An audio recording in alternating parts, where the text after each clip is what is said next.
झुंझुनू जिले के मांदरी गांव के सपूत सीआरपीएफ के डिप्टी कमांडेंट लखवीर सिंह मेघवाल को देश के तीसरे सर्वोच्च वीरता पुरस्कार शौर्य चक्र से सम्मानित किया गया।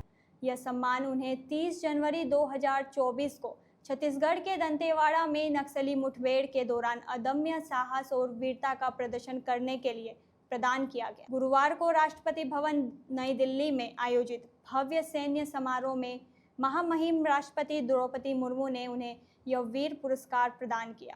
सम्मान प्राप्त करने के बाद जब वे अपने पैतृक गांव मांदरी लौटे तो सिंघाड़ा से लेकर गांव तक करीब 14 किलोमीटर तक की यात्रा के दौरान जगह जगह उनका भव्य स्वागत किया गया। ग्रामीणों ने फूल मालाएं और पुष्प वर्षा से अपने वीर लाडले का अभिनंदन किया। इस दौरान डीजे की धुनों पर तिरंगा रैली भी निकाली गई। 30 जनवरी 2024 का दिन सीआरपीएफ के लिए गर्व का क्षण था, जब 201 कोबरा बटालियन का नेतृत्व कर रहे लखवीर सिंह दंतेवाड़ा के सघन जंगलों में सर्च ऑपरेशन पर थे। इसी दौरान नक्सलियों ने घात लगाकर अचानक हमला कर दिया। सिर में गंभीर चोट लगने के बावजूद लखवीर सिंह ने न केवल मोर्चा संभाला बल्कि असाधारण धैर्य और साहस का परिचय देते हुए कई नक्सलियों को मार गिराया। उन्होंने अपने साथियों की जान बचाने के लिए ढाल बनकर जंग लड़ी। इस मुठभेड़ में 2 जवान शहीद हो गए, लेकिन लखवीर की वीरता से नक्सली खेमे में हड़कंप मच गया और वे पीछे हटने पर मजबूर हो गए। आज ये मेरे लिए बहुत खुशी की बात है कि मतलब मेरे पति ये शौर्य चक्र यहाँ लेके आए हैं। मैं बहुत खुश हूँ। मेरा पूरा परिवार, पूरा सीआरपीएफ फोर्स, कोबरा बटालियन सब बहुत खुश हैं आज। और पूरा मांदरी गांव की तरफ से मैं उनको मतलब सबको धन्यवाद देना चाहती हूँ जो यहाँ आए हैं और हमारा प्रोत्साहन बढ़ा रहे हैं। की मिट्टी का कमाल है। जब हम पढ़ते थे यहाँ पे तब से ही हम किताबों में पढ़ते आए थे। मेजर हवलदार पीरू सिंह का नाम, जिन्हें परमवीर चक्र से सम्मानित किया गया था, उनसे इंस्पायर होकर हमने भारतीय अर्धसैनिक बल ज्वाइन किया था। 2010 में मैंने ज्वाइन करने के बाद जो है नक्सल प्रभावित क्षेत्र में अपना कार्यकाल शुरू किया।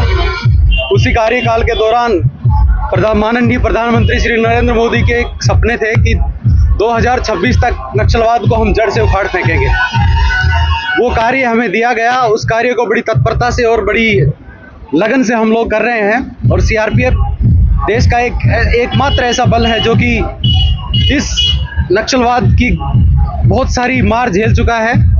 उसके साथ ही साथ उसने बहुत अच्छा उसका जवाब भी दिया है और हमारे सैनिक लगातार उस क्षेत्र में अपनी कार्रवाई कर रहे हैं और उम्मीद है कि मार्च 2026 तक नक्सलवाद पूरी तरह से खत्म हो जाएगा।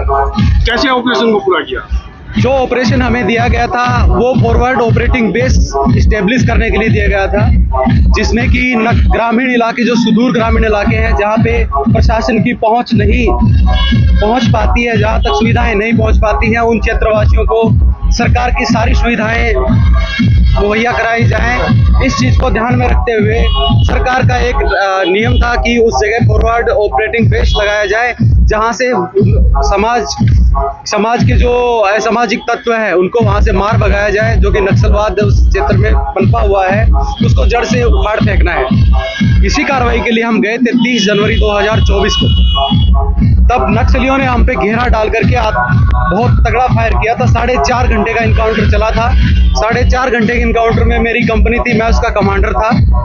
उस ऑपरेशन के दौरान जो है मुझे लगभग 1.5 घंटे तक हम लड़ते रहे, नक्सलियों को मुंह तोड़ जवाब देते रहे। उसके बाद मैं घायल हो गया था। मेरे सर पे आके वहाँ का एक डीसीएल होता है, barrel grenade launcher, that was blasted on my head. और फ्यूरियसली जो है मेरे सिर से जो है ब्लड निकल रहा था, लेकिन मैंने अपना पटका बांधा और मुझे याद था कि मैं अगर यहाँ से निकलूंगा, मैं मेरे सैनिकों को छोड़ करके निकलूंगा तो मैं आम मुंह दिखाने लायक नहीं रहूंगा। इंकलाब जिंदाबाद। तो उसके बाद मैंने जो है अपना पटका बांधा और लगातार मोर्चा संभाले रखा। जितने भी हमारे जवान थे, जितने भी मेरे सबऑर्डिनेट्स थे, उनको सबको मोटिवेट किया और उनको साथ में लगातार कंधे से कंधा मिलाकर लड़ता रहा। इसके बावजूद मेरे सीनियर ऑफिसर्स ने बोला कि आपको ब्लीडिंग ज़्यादा हो रही है, आप निकलिए यहाँ से। मैंने कहा सर नहीं निकलूंगा जब तक कि ये मेरे जवान जो है नहीं निकल जाते। मैं उनकी बातों को दरकिनार करते हुए और लगातार वहाँ पे मोर्चा संभाले रहा। पूरी कार्रवाई होने के दौरान हमारे 2 साथी शहीद हुए। उन दोनों साथियों के परिवारों के प्रति मेरी संवेदनाएं हैं और वो दोनों साथी जो हमारे हमेशा याद रखे जाएंगे, उनको भी कल जो है माननीय राष्ट्रपति महोदया ने उनको भी शौर्य चक्र से नवाजा है। और इस ऑपरेशन की इस ऑपरेशन को बड़ी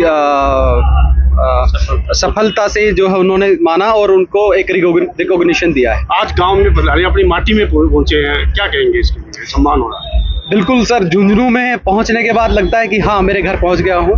और शुरू से ही ये मेरा इच्छा थी कि मैं फौज में जाऊं। और झुंझुनू के हर एक युवा जो है बड़ा इंस्पायर्ड रहता है फौज से। जब भी हम जाते हैं शाम सुबह, तो रोड सड़कों पे हमारे जब लड़के जो है तैयारी करते हुए मिलते हैं, कोई भी कैसा भी आदमी हो, उनको देख करके जरूर गाड़ी स्लो करता है कि हाँ, हमारे बच्चे हैं और तैयारी कर रहे हैं, आगे जाकर देश का नाम ऊंचा करेंगे। तो इस कारण से वो सब लोग अपना उनको साइड देते हैं और उनको प्रेरित करते हैं कि आप हाँ करिए, हम आपके साथ हैं। और जिस तरीके से आप लोगों ने ये स्वागत किया है मेरा, और मुझे इतनी उम्मीद नहीं थी कि ऐसा होगा, मैं आपका तहे दिल से आभार प्रकट करता हूँ और आप लोगों का आभारी रहूँगा और झुंझुनू का नाम आगे ऐसे ही रोशन करता रहूँगा।